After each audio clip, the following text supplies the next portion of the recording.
I do appreciate that when it comes to these kind of trainings, bridge, cancellation, these things, it feels like something that we know how to handle and we know exactly what to do. And it could very well happen that during a training like this, you sort of switch off a little and carry on with an email or something, because, you know, you've done this a million times. But I really want to ask you to really focus as if this is the first time that you hear a training on bridge and cancellation, because the questions I'm getting from all the different groups across the country, this is actually the biggest reason for problems where the landlord has to come to us so we can actually redo the letters and things like that. And I think it's a very unnecessary thing to do. So that was just my little teacher spiel. But I really think when it comes to bridge and cancellation, I would like to encourage you to take all the time and all the effort to really understand when we should be sending a letter of demand. What is a letter of demand? What is a MORA letter? These kind of important things that I really think we sometimes get so used to doing that we actually miss the theory behind it. So let's get straight into it. If we talk about bridge and cancellation, one of the things that I've noticed is that there is a bit of an understanding or a sort of perception in the industry that bridge is basically anything that either party does that you don't necessarily like what the party is doing. It's a very unfortunate misperception for the simple reason that if we handle any situation as if it is breach of the agreement, we might not be handling it correctly. Let's look at what breach is. Like, what is this and why is this relevant to our lives? Breach is the term that we use for a situation where a tenant or a landlord, either party or any party to any agreement, is not fulfilling their obligations in terms of that particular agreement. So it's not a situation. I've heard people say things like, instead of saying the tenant enforced his right to early cancellation, like we've discussed at length in last month's training, instead of saying the tenant enforced that right in terms of Section 14 of the Consumer Protection Act, I hear agents often saying, well, the tenant is now in breach of the agreement, or the tenant breached the agreement. Or it's a very interesting use of the term breach, because that is not breach.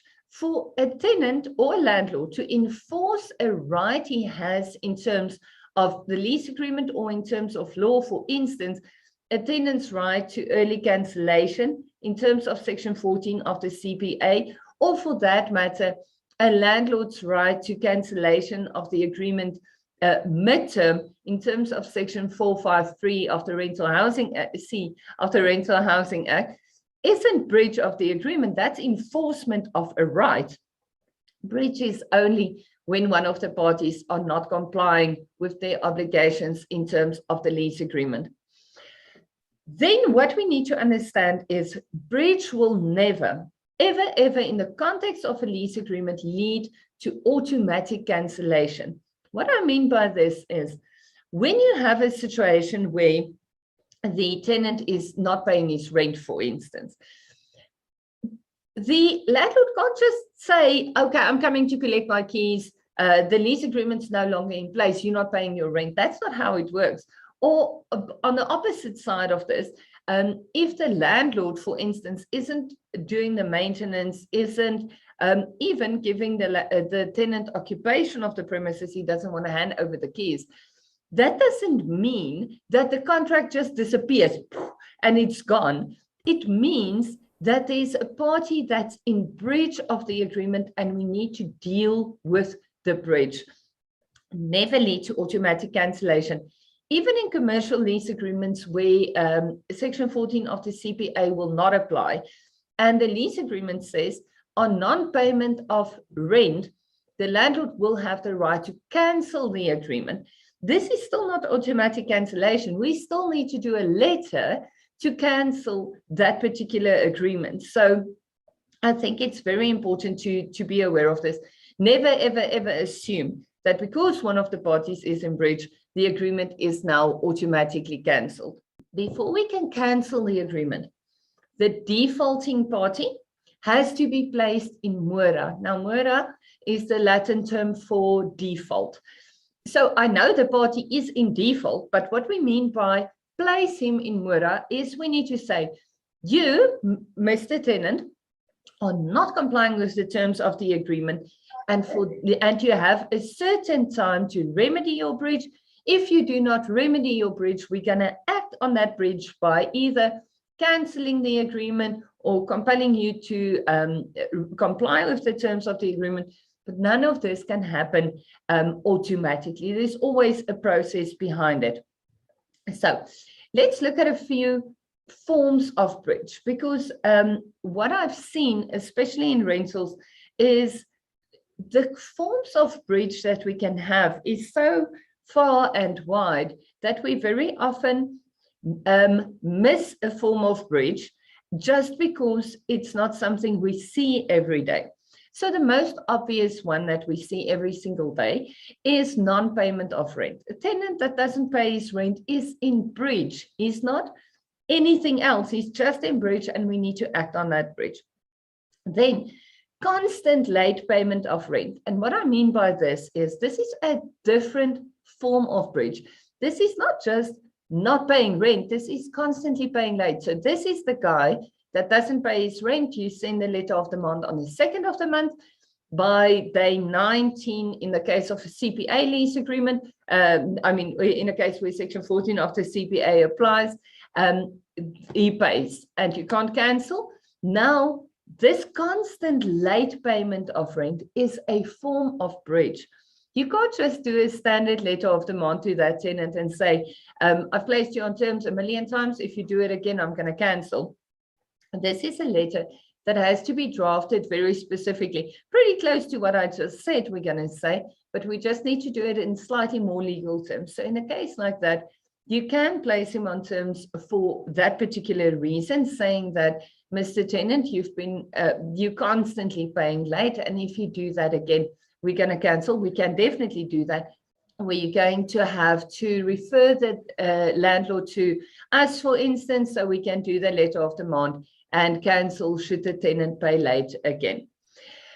Then, in a situation where either the landlord or the tenant is not attending to the necessary repairs of the premises, this is also breach. Now, remember, I'm not going to spend time on this, but if you need to refresh your memory and go back to maintenance, I think that was a training we did probably around April or May this year. The long and the short of that story is there isn't a list of who's responsible for what. What we say is fair wear and tear, so an aging of the premises situation, that is a maintenance problem, that is the responsibility of the landlord, and the tenant is responsible for the day-to-day things and things that break. So a globe that has to be replaced, or whatever the case might be, a window that cracked because the tenant's kid kicked the ball into it. Those are the things that a tenant is responsible for. So if either one of the parties aren't attending to the maintenance and repairs that they are responsible for, they are in breach, and we handle that situation exactly as we would handle a situation where one of the parties is not performing in terms of any one of the other obligations. Then overcrowding is a big issue in some places. This is exactly why we have a specific clause in your lease agreement saying that this is the amount of people that is allowed to occupy the premises. any people more than that agreed number of people in the premises they are then in breach of the agreement. We can't just kick people out. We need to place them on terms. So all of these situations we're going to handle exactly the same. Then keeping pets or smoking where you're not allowed to do that. Again, exactly the same as we're going to handle non-payment of rent. All of these are exactly the same. Or acting in contravention of laws, bylaws, or conduct rules. Now, this is an outlier, and that's why I've put him last. Non-compliance with conduct rules, for instance, we're going to handle the same as we are going to handle non-payment of rent or overcrowding or keeping pets where you're not allowed to keep pets. But acting in contravention of laws or bylaws, and what I mean by this is committing a crime, we are handling differently.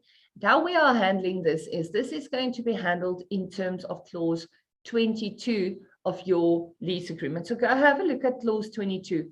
You will see clause 22.4, we specifically deal with a situation where a tenant is committing a crime. Say, for instance, you realize, my goodness, this tenant actually has like a bit of a chop shop happening in the backyard, or they're cooking crystal meth in the kitchen, or they are growing cannabis for sale to 1.5 million people. It's not just growing cannabis for private use. They actually have like a cannabis field in the back of the property that they are renting.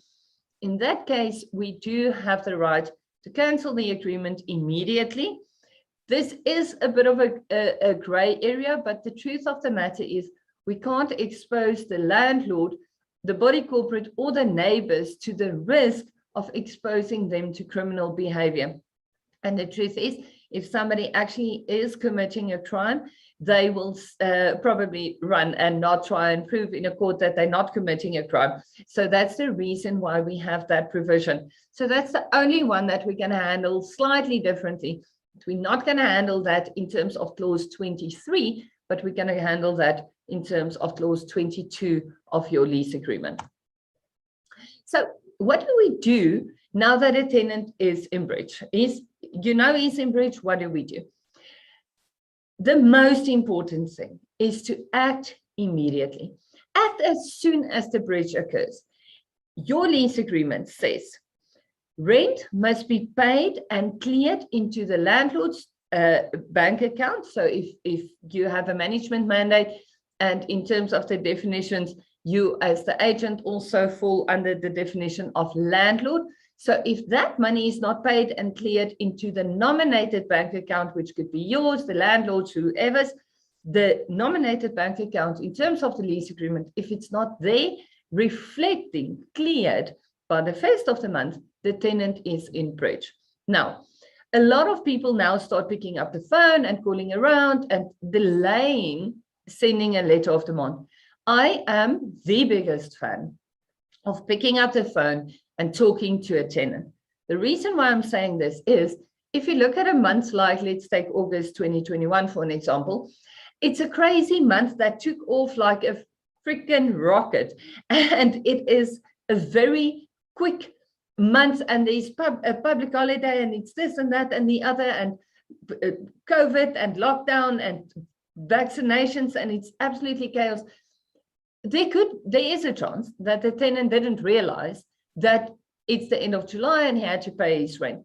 So pick up the phone on the 2nd of the month and say, listen, Mr. Tenant, what is the story? Why haven't you paid? If he then says, well, genade, I didn't realize it's the 1st already, how time flies.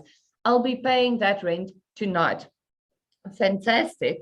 You are more than welcome to then wait for that one day, but don't wait for 7 days without sending a letter of demand. What I recommend is then tell the tenant, you know what, I hear you, but my mandate as the agent and my obligation in terms of my mandate is not to give you any leeway. I have to act on your breach. And you do, because remember, this is the part where I always say, if you as the agent give the tenant a longer time period to pay, and eventually he doesn't pay, and it's initially most always by Friday they will pay, and then by the 7th, and then they say by the 15th, and by the time we get to the 19th of the month and the tenant hasn't paid, and you only send your letter of demand, then let's say, for argument's sake, Section 14 of the Consumer Protection Act does apply to that particular lease agreement. You need to give him 20 business days to remedy his breach.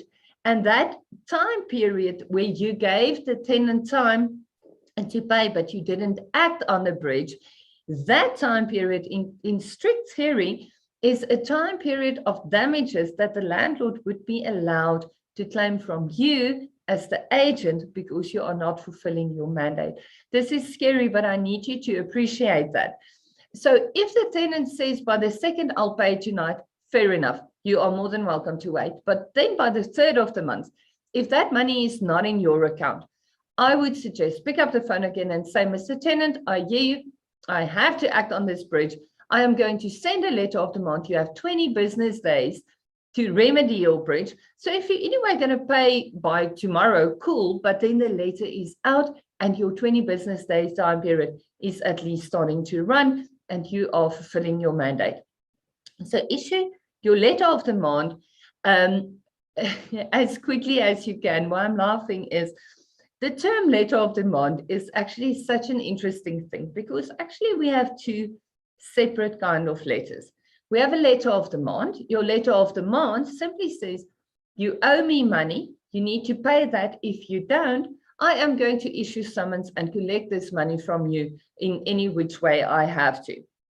Other option is a mora letter, a terms letter, where you say, Mr. Tenant, you are in breach of this agreement. You need to remedy it in a specific allowed time period. If you do not do that, we are going to cancel this lease agreement. It's a very different thing, and your approach to your actions on non-compliance with this notice is going to be drastically different. The one will lead to a summons or a claim at the Rental Housing Tribunal, and the other will lead to cancellation and then potentially eviction. And so please keep this in mind. Never ever let them never confuse them. Also, a very big thing that I've realized is there's a perception that you can send a 7-day letter of demand, demanding payment, and then if the tenant doesn't pay, you cancel the agreement, but give them 20 business days notice. This is wrong. So if you only listen to up to this point where I said this is wrong, please rewind and watch this again. Because very important, you can't act outside of legislation. Section 14 of the Consumer Protection Act says, in a fixed term agreement, you need to give the party in breach 20 business days to remedy their breach. Only if they don't can you cancel the agreement. So there's nothing like a 7-day letter and then a 20-day, nothing like that. We'll go to the CPA just now again. But you either give 7 days, and if the tenant doesn't remedy his breach in full, you cancel on day 8. And when it comes to a lease agreement that's governed by Section 14 of the Consumer Protection Act, you tell the tenant you have 20 business days to remedy your breach. If you don't, I'm going to cancel, and then on cancellation, you will be in illegal occupation and you need to vacate then immediately. Please don't mix the two up. It's either 7 or 20, and they should never have a baby anyway. Your letter of demand and your mora letter, in the case of non-payment of rent, can be combined. And if you look at a letter like the TPN letter of demand, I personally draft the TPN letter of demand and the TPN cancellation letter. That is a letter where I've combined the two. So I demand payment in 20 business days. If you don't pay that, we can issue summons and collect it from you. But also I do allow for cancellation. So please read a letter of demand. All letters of demand were really not created equal, and that's very important to know. A letter of demand, mora letter, must contain specific things. The first thing is detail of bridge. What did the tenant do wrong? Does he have too many pets, or is he living in a messy situation? He's not cleaning up. He's not getting rid of the rubbish. What is the problem? Is he not paying rent? You need to be clear on what the bridge is. Then you need to give him a time period. Now, this is why I'm saying triple check the application of the CPA. We'll talk about it just now. So you know if you're going to give them 7 days or 20 business days. If you look at clause 23 of your lease agreement, you will see that I cater for both situations. For a situation where section 14 of the CPA applies, and then in the subparagraph in a situation where it doesn't. So you need to know whether the CPA, where section 14 of the CPA applies or not. So you know if you're going to give 7 or 20 days. And again, these two will never merge somewhere along the line. It's either or. And then you need to tell the defaulting party which remedy the innocent party will elect if the bridge is not remedied. So will the landlord cancel the agreement? Will he demand specific performance? In the case of a landlord in bridge, will the tenant cancel the agreement if the landlord doesn't remedy? Or will he withhold rent? And this is exceptio non adem pleti contractus. Which one will you choose? You need to choose a remedy. You can't throw it out as a million options. You need to say, I'm going to cancel and claim damages, or I'm going to compel specific performance, and whatever the options are around the lease agreement. Once again, please read your clause 23. As soon as we are done here, it's quite important that you are very comfortable with your clause 23. Alrighty. When does section 14 of the CPA apply? Now, I feel like a gebreekte grammofoonplaat. I'm not even going to try and translate that, but I will, like a broken record. I look at that. That was even a good translation. I sound like a broken record, but it breaks my heart in 49 pieces every time I realize I've said this over and over. I've done flowcharts. It's everywhere, and still people struggle to get when section 14 applies or not. So I've copied and pasted it again. This is actually section 14.1 of the CPA, just like this. I even kept it in the original text as I've copied it from the government gazette. So nobody thinks this is a SILNA interpretation. This is the law. This is what the Act says. Section 14 of the CPA, expiry and renewal of fixed term agreements. Now, the underlining and the bolding, that was me. That's not in the government gazette, but I just wanted to point that out. This section does not apply to transactions between. Now, why between is relevant is between means on both sides, the same thing must sit there. And what the Act says is it does not apply to transactions, even if it's a fixed term agreement, if both parties are juristic entities or juristic persons. Now, shocker julle, but I've luckily said it a few times, so you shouldn't be too shocked. But if you're shocked, then again, rewind and watch it again. Regardless, what does regardless mean? We do not care about the asset value or annual turnover. Regardless. So that whole story where you try to calculate asset value, annual turnover, we're recording it in lease agreements. No, that's a very unnecessary exercise. Section 14 says, regardless of this, we don't care. So it's simple enough. What we say is, Section 14 will only apply to fixed term lease agreement, where either one of the parties or both is a natural person or natural persons, even if this party is the landlord. So if the landlord contracts in personal capacity, me, Silna Petronella, oh yes, I just threw out my middle name there just to make a point, Silna Petronella Stein. If I am the landlord and I'm renting a property to a company or a trust, or a closed corporation, or whatever the case might be, then Section 14 will apply, even though the tenant is a juristic entity. If the landlord is now trading in a company, so I'm not Silna Petronella Stay now, I am SSLR Incorporated, which is a PTY. So I am a company, I am the landlord. I am renting this property to a person with a small little company, but they basically making, you know, a turnover of 50,000 Rand a year, so far under 2 million a year. Now, Section 14 will not apply, regardless of the asset value of the tenant being minute. I hope you really understand what I'm saying. So the question is this a fixed term agreement? If yes, let's look at the parties. If either one of the parties is a natural person, even if that's the landlord, Section 14 must apply.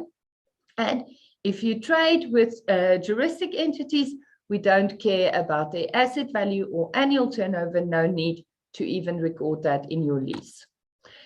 Here's a flow chart you guys have seen a million times, but please, after everything I just said, just take a quick second to go through it and see if you really see the picture and really understand when Section 14 will apply. And so once again, month-to-month agreements or fixed term agreements. So you had a year contract and that is now ran out of its fixed term and it's running on a month-to-month. That now is no longer a fixed term agreement, that's a month-to-month agreement, and you now have to look at the parties. If either one is a natural person, Section 14 will apply. All right, juristic persons in terms of Section 14 of the CPA. Ach, my moeder, look at the cute dogs. I thought I need to bring the message across that your juristic persons, juristic entities, is typically things that we don't normally expect to be juristic persons, because in terms of the law, we only have two juristic persons, being companies, PTYs, and then closed corporations, CCs. The CPA bring other things in. Trusts, associations, partnerships, and bodies corporate is also juristic persons in the context of the Consumer Protection Act. Remember, just because it is defined like that in one act doesn't change the position in any other act or in the law in any other way. It's only in application of the CPA. Then your letter of demand and MORA letter. So I've just done that, but I really want to drive this home. What is a letter of demand? A letter of demand is a letter demanding payment. So if the tenant does not comply with this, typically that's going to lead to a summons. It can be combined with your MORA letter, but it's not governed by the same legislation. What I mean by that is your letter of demand, demanding payment, is typically governed by, in our situation, in residential rentals, the Rental Housing Act, as well as if you are going to issue summons from the Magistrate Court, from the Magistrates Court Act, as well as the Mag Court rules, or in the case of the High Court, the Uniform Court rules. And on the other hand, we're looking at the MORA letter, and this is either governed by Section 14 of the Consumer Protection Act, by the lease agreement, or in some cases by other legislation, for instance, the Rental Housing Act. It's two different things. The fact that we combine them in a letter, for instance, the TPN letter of demand, doesn't mean it's the same thing. It means it's different things that we are bringing together in one letter, but it's still extremely different things. Your MORA letter is the letter where you are saying, tenant or landlord, you are in breach of your lease agreement. You need to fix this. This is the requirements of a MORA letter. First of all, you need to tell the tenant exactly what he did wrong, the time period that he has to remedy, and the remedy that you elect. I do appreciate that we've gone through this, but I really need to drive this home because I see this is a major issue, and then cancellation must be a separate notice. So full flowchart. This is the second time I'm doing the same thing in one slideshow. But the reason why I do this is, on the one hand here, we have the application of the CPA, which we've done ad nauseum now this morning, and then the actual flow chart on what you do when a tenant is in breach. I will definitely make this available for you again, so you do have it at hand. But if you want to have a quick look at it, or you want to pass it on to a landlord or a tenant, you are more than welcome to do that. It is available on SSLR's website. Then, few questions that I've seen. What should I do when a tenant is in breach? So I've said this when we just started, and I said your biggest thing is you need to act immediately. If you do not act immediately, you do run the risk of personal liability. Make sure that you do not try to negotiate, and while you're negotiating, you're not actually acting on the breach. It's really important. So you need to send a MORA letter, and if it is if the form of breach is non-payment of rent, you can also demand payment of the arrear rental, but make sure that you do not accidentally in the process confuse the situation and only give 7 days instead of 20 business days in a situation where Section 14 of the CPA does apply, because you want to get the tenant to payment as quickly as possible. Your focus should always be to act correctly rather than just getting a reaction from the tenant. It doesn't help us much to drive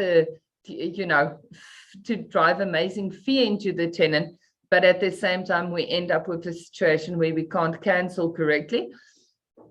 And then what you're going to do is, if you sit with the situation, for instance, a tenant that's not complying with conduct rules or overcrowding or something that's different than your typical non-payment of rent situation, where you can use a standard letter of demand. You haven't paid your rent. This is the amount outstanding. You have 20 business days to pay the full amount. If you don't, we're going to cancel.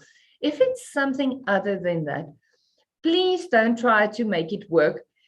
Please rather refer that landlord to us or whichever attorney you prefer to use. Make sure an attorney does that. The reason why I'm saying this is not a standard letter, and we already need to give 20 business days. So if we get that letter wrong and the landlord then comes to us and we need to redo that letter, unfortunately, you sit with a much sadder landlord than the landlord that's upset in the moment where you refer them to an attorney to fix the situation, because he says, but you need to act on this. And when you say, but I am an estate agent, I am your rental agent, I am not supposed to be doing your legal work. I should just be sending out a letter of demand when a tenant doesn't pay rent. That pain of the landlord being upset with you because you're referring them to an attorney, I promise you, is much less painful than doing a letter incorrectly. And then by the time the landlord comes back to us, unfortunately, we need to redo a letter. That is much more painful. And obviously, we've lost a lot more rent in the process of redoing that. Then, can I send a standard letter of demand or do it myself? Definitely. Definitely. Like I said, I draft a TPN letter of demand. I'm very comfortable with that letter. I redraft him every now and again, slightly, like a bit of a comma here and a full stop there. So I know that letter very well, and we've done multiple, by far the majority of evictions that we do, and that I see from my eviction specialist colleagues from other firms. This is the letter that is used far and wide, and we've all done very successful evictions on the back of that particular letter.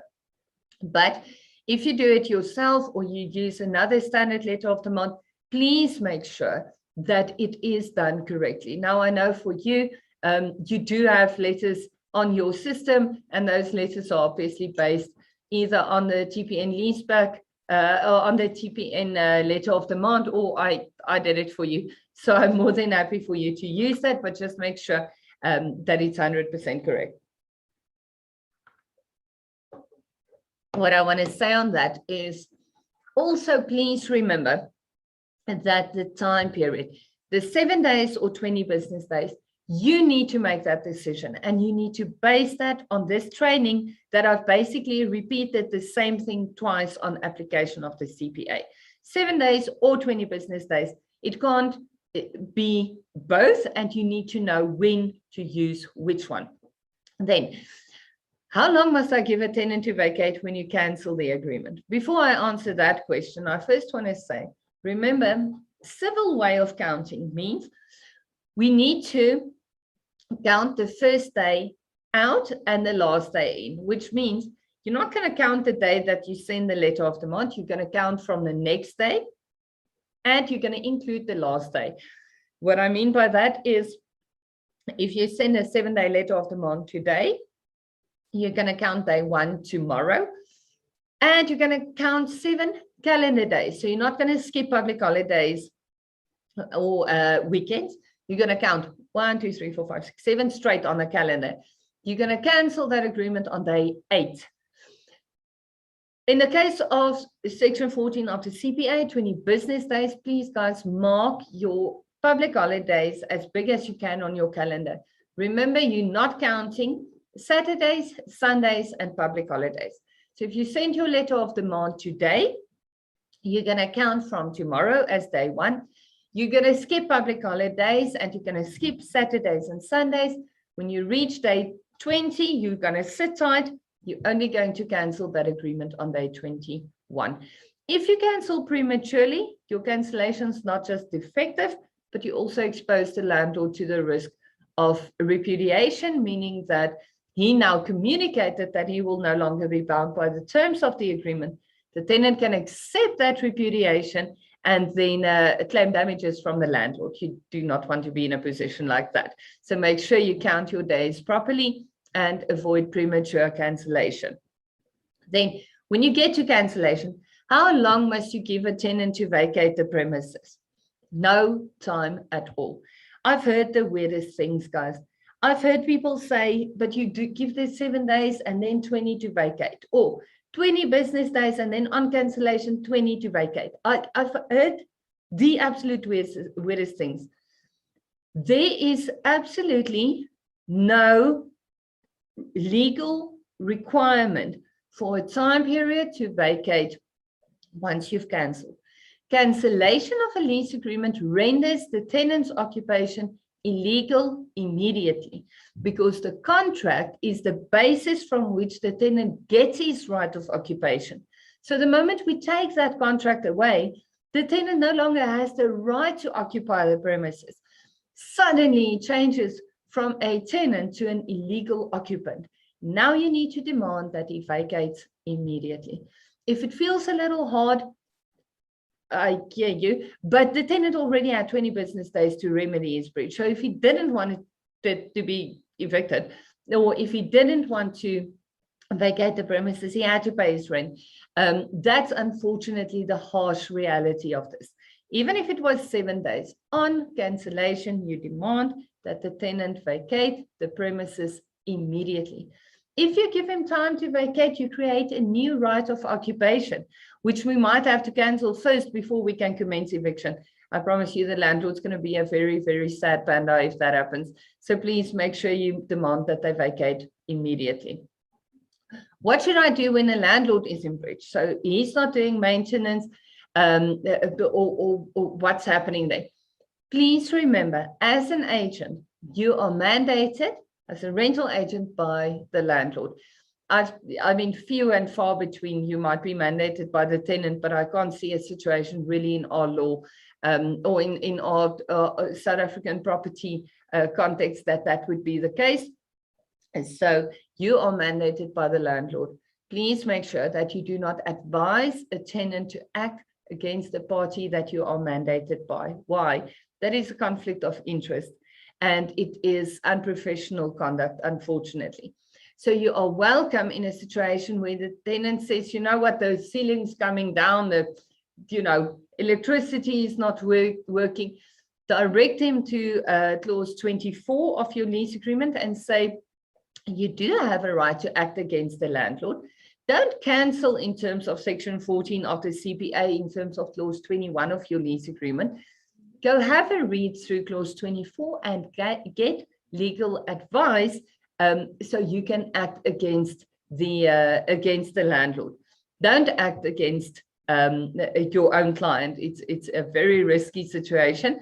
Don't advise the tenant to act against the landlord, because that is in fact your client.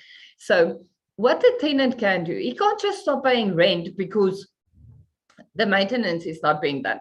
In terms of clause 24 of your lease agreement, the tenant will have the right to do a letter of demand to the landlord, giving him 20 business days to remedy his breach, exactly as you would do in a situation where the tenant is not doing the necessary repairs or not paying rent or whatever breach he's in. But what he can do is then, instead of saying that if the landlord doesn't remedy the breach, the tenant's going to cancel the agreement, now he can enforce another right that he has. And this is a thing in terms of our law of contract. It is called exceptio non adem pleti contractus. And what this means is, if one of the parties are not performing and you give them time to remedy the breach and they don't, you can then say, but then I'm going to withhold my performance until you perform. In a case like that, if the letter is done correctly, the tenant can then withhold his rent until the landlord performs, or then come to an agreement that he will use that rent that he's withholding to attend to the maintenance on behalf of the landlord. Once again, this is something that the tenant can do with the assistance of an attorney of his choice, but you are not allowed, as the person mandated by the landlord, to act against your own client. So I hope that helps, and I hope I've covered all the breach and cancellation questions. And I'm sorry that I bored you again with section 14 of the CPA over and over and over, but I realized that this is something that is greatly confusing and causing a major risk for you in your business if you are not really 100% comfortable with section 14 of the CPA.